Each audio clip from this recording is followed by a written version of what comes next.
እርሳቸው እየመሩ የሚሆነውን ነገር ይነግሯችኋል። ራቅ ራቅ ያላችሁ በር ላይም ያላችሁ በሩን ለቃችሁ ውስጥ ላይ ገባ ገባ ማለት ስለምትችሉ ኪዳኑ ታቦት የዞረ ሁላችንን ባርኮናል። አሁንም የቃል ኪዳኑ ታቦት ወደ መንበረ ክብሩ እስኪመለስና አባቶቻችን ባርከው በሰላም ግቡ እስኪሉን በያላችሁበት ተረጋግታችሁ የአውደ ምሕረቱን መርሃ ግብር እንድትከታተሉ በቅድሚያ አሳስባለሁ። ክቡር አባታችን መምህራችን መላከ ሰላም ኤፍሬም ሙሉዓለም በኢትዮጵያ ኦርቶዶክስ ተዋሕዶ ቤተክርስቲያን የታላቁና የገናናው የባህር ዳር ሀገረ ስብከት ዋና ስራ አስኪያጅ፣ ክቡር አባታችን መላከ ገነት ቆሞስ አባ ወልደ ትንሣኤ የባህር ዳር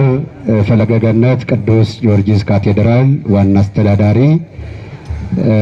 ክቡር አባታችን መላከ ስብሐት መላከ ሰላም አባ ደሴ ካሴ የምስራቀ ፀሐይ አዲሱ ሚካኤል ቤተክርስቲያን የበላይ ጠባቂና የጸሎት አባት፣ ክቡር አባታችን መላከ ሕይወት አባ ዘላለም የደብረ ምሕረት ቅድስት ኪዳነ ምሕረት ቤተክርስቲያን አስተዳዳሪ፣ ከጊዜ አንጻር የሀገረ ስብከቱ የየመምሪያ ኃላፊዎች፣ የአድባራትና የገዳማት አስተዳዳሪዎች፣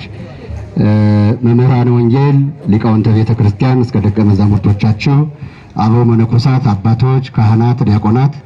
የባህር ዳር መንበረ ስብሐት የባህር ዳር ፈለገ ገነት ቅዱስ ጊዮርጊስ ካቴድራል የሰንበት ትምህርት ቤት ዘማሪያን፣ ልዩ ልዩ መንፈሳዊ ወጣት አባቶቻችን ከሀገረ ስብከቱ ስራ አስኪያጅ ጀምሮ የአድባራትና የገዳማት አስተዳዳሪዎች ስማቸውን በዝርዝር ያልጠራናቸው በዚህ ተገኝተው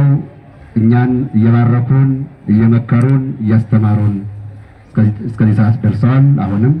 እየመከሩን እያስተማሩን እየባረኩን እኛም ደግሞ በዚህ ተገኝተን ከአባቶቻችን እግር ስር ቁጭ ብለን እንድንባረክ እግዚአብሔር ስለፈቀደልን በድጋሚ ልል ብላችሁ ከፈረጋችሁ እግዚአብሔርን አመስግኑ።